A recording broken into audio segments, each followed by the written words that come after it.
Welcome back to another YouTube channel, guys. Today's message, I believe it's for someone out there that really needs to hear. Maybe it's you, maybe you've been discouraged, maybe your life has not turned out the way you thought it would. Maybe the pain, the waiting, the confusion made you question God. Where are you? What is happening? What are you doing? But I come to tell you today that God is still writing your story, and God is not finished with you yet.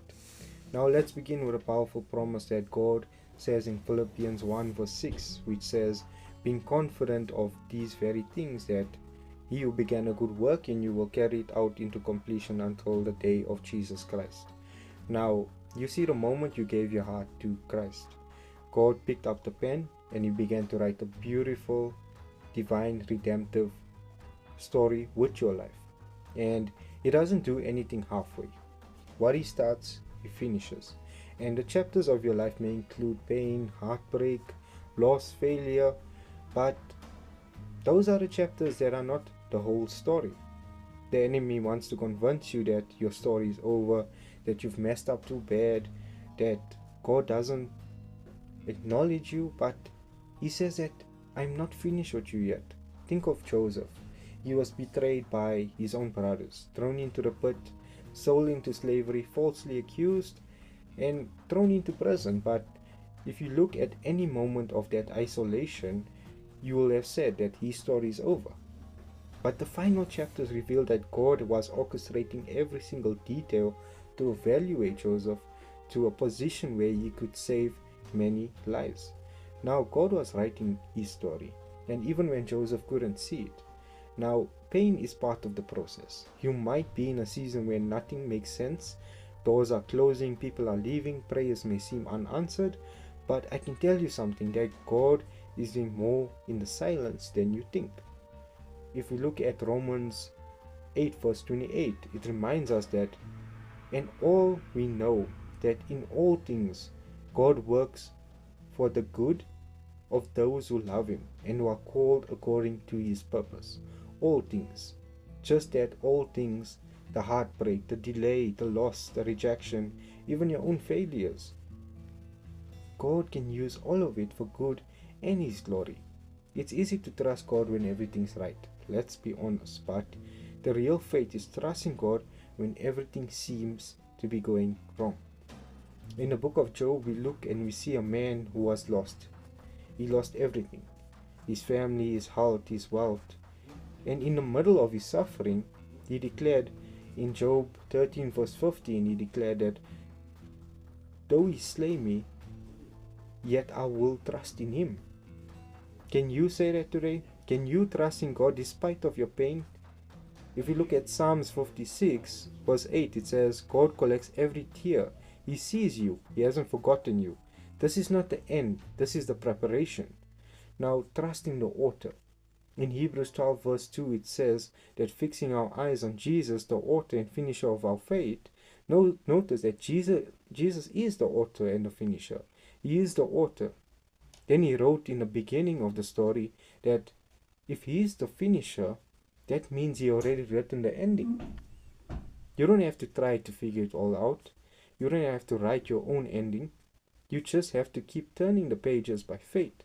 Every time you choose to pray instead of panic, you're turning the page. Every time you worship through the pain, you're turning the page. Every time you say, God, I don't understand, but I trust you. You're letting him write your story. Now, let me encourage you today. Stop trying to take the pen out of God's hand. And stop trying to control the narrative. Your job is not to be the author, it's to trust the author. There is still hope. In Lamentations 3 verse 22 to 23, it says that because of the Lord's great love, we are not consumed, for his compassions never fail. They are new every single morning. For great is his faithfulness. New mercies every morning. That means that even if you messed up yesterday, even if you feel like you've wasted years, God's mercy can still rewrite what the enemy tried to destroy. Look at the life of Peter. He denied Jesus 3 times at Jesus' lowest point. He wept bitterly. But Jesus didn't cancel Peter. Instead, after the resurrection, Jesus met him at the shore and said, "Feed my sheep." Jesus restored him, redeemed him, and Peter went to preach one of the greatest sermons in the book of Acts, leading thousands to Christ. If God can restore Peter, he can restore you. If God can use Moses, which was a murderer, he can lead a nation just like you. He can use you. If God turned Saul to Paul, who was a persecutor of the Christians, one of the greatest apostles, then don't you dare to believe that your story is over. It's not. You need to live with the eternal perspective. Sometimes the hardest part is waiting, but don't forget, you're not living just for this life. You're living for eternity. If you look at 2 Corinthians 4 verse 17 to 18, it tells us, "For our light and momentary troubles are achieving for us an eternal glory that outweighs them all." So fix our eyes not on what is seen, but on what is unseen. And there is faith. This world is not the end. Your struggles, your sickness, your unanswered questions, they all pale to consideration that of what God's glory is to come. God is not just writing your earthly story, He's preparing you for eternity. So hold on, keep the faith, and don't give up. And when we look at chapter 6 and chapter 7, don't quit in the valley when the mountaintop is just ahead. God is still writing. As we are closing today, I just want to speak this over you. Psalms 138 to verse 8. "The Lord will fulfill His purpose for me. Your steadfast love, O Lord, endures forever."